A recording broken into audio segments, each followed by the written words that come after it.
ঘন সবুজে মোড়ানো খাগড়াছড়ির মাটিরাঙ্গার পিটাছড়া বন। প্রায় ৩৬ একর জুড়ে সবুজ পাহাড় ও বিভিন্ন প্রজাতির বৃক্ষে আবৃত এই বনে শঙ্খনী, সবুজ ফণিমনস, কিংকোবরা, দুধরাজ, পদ্মগোখরা সহ ২৬ প্রজাতির সাপের অস্তিত্ব পাওয়া গেছে। বন সংরক্ষণ, ঝিরিতে সারা বছর পানি প্রবাহ থাকায় এবং শিকার না হওয়ায় বৈচিত্র্যপূর্ণ এসব সাপের আবাস গড়ে উঠেছে এখানে। তবে এসব সাপ কাউকে আক্রান্ত করেনি, বলছেন সংশ্লিষ্টরা। এখানে এমন কখনো ঘটেনি যে কোনো সাপের কামড়ে কেউ কাটা পড়েছে বা সাপ কাউকে মারার জন্য বা কাটার জন্য তেড়ে এসেছে, এরকম কখনো ঘটেনি, যেটা নিয়ে আমরা সমাজে সবাই ভয় পাই। সাপ এখানে এই যে সাপের সাথে মানুষের সহাবস্থান করা সম্ভব, এটা হলো পিটাছড়া জঙ্গলে এটা একটা উৎকৃষ্ট প্রমাণ।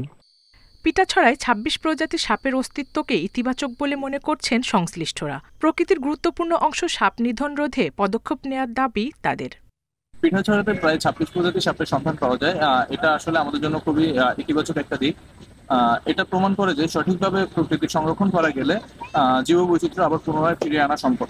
ইঁদুর, ছুঁচোর মতো ক্ষতিকর প্রাণী খেয়ে ফসল রক্ষার পাশাপাশি চিকিৎসা গবেষণা এবং জীববৈচিত্র্য রক্ষায় প্রকৃতিতে সাপের অবদান অপরিসীম। তাই সাপ নিধন না করে তা রক্ষার আহ্বান বিভাগীয় বন কর্মকর্তার।